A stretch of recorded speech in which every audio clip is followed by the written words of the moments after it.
বাংলাদেশের নারী উদ্যোক্তা ও ইনফ্লুয়েন্সার রুবায়াত ফাতিমা তনি আবারও আলোচনায়। সামাজিক যোগাযোগ মাধ্যমে ছড়িয়ে পড়েছে তার নতুন বিয়ের খবর। সম্প্রতি এমডি সিদ্দিক নামের এক ব্যক্তি নিজের ফেসবুকে তনির সঙ্গে তোলা কিছু ছবি শেয়ার করে ক্যাপশনে লিখেছেন, আরও একটি বছর পেরিয়ে গেল কিন্তু মনটা এখনো তরুণ। আমার জন্মদিনকে বিশেষ করে তোলার জন্য আমার প্রিয় স্ত্রীকে অসংখ্য ধন্যবাদ। তোমাকে অনেক ভালোবাসি। এই একটি লাইনেই নেটিজেনরা ধরে নেন তারা বিবাহ বন্ধনে আবদ্ধ হয়েছে।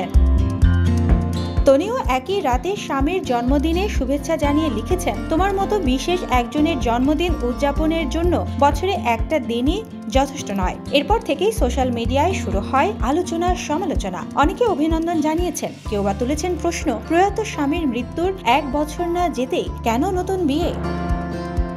উল্লেখ্য, গত বছরের 7 অক্টোবর ব্যাংককের এক হাসপাতালে মারা যান তনির দ্বিতীয় স্বামী ব্যবসায়ী শাহাদাত হোসেন। তার সঙ্গে বয়সের পার্থক্য ও সম্পর্ক নিয়ে তনিকে আগে থেকেই অনেক সমালোচনার মুখে পড়তে হয়েছে। তবে ব্যক্তি জীবনের ঝড় সামলেও তিনি নিজের ব্যবসা প্রতিষ্ঠান সানরাইজ বাই তনি চালিয়ে যাচ্ছেন সাফল্যের সঙ্গে।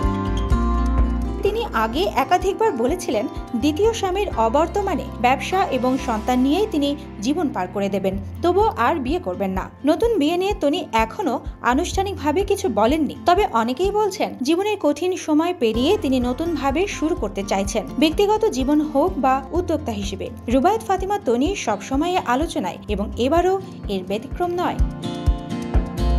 সুবর্ণা মেহজাবিন, দেশকাল নিউজ।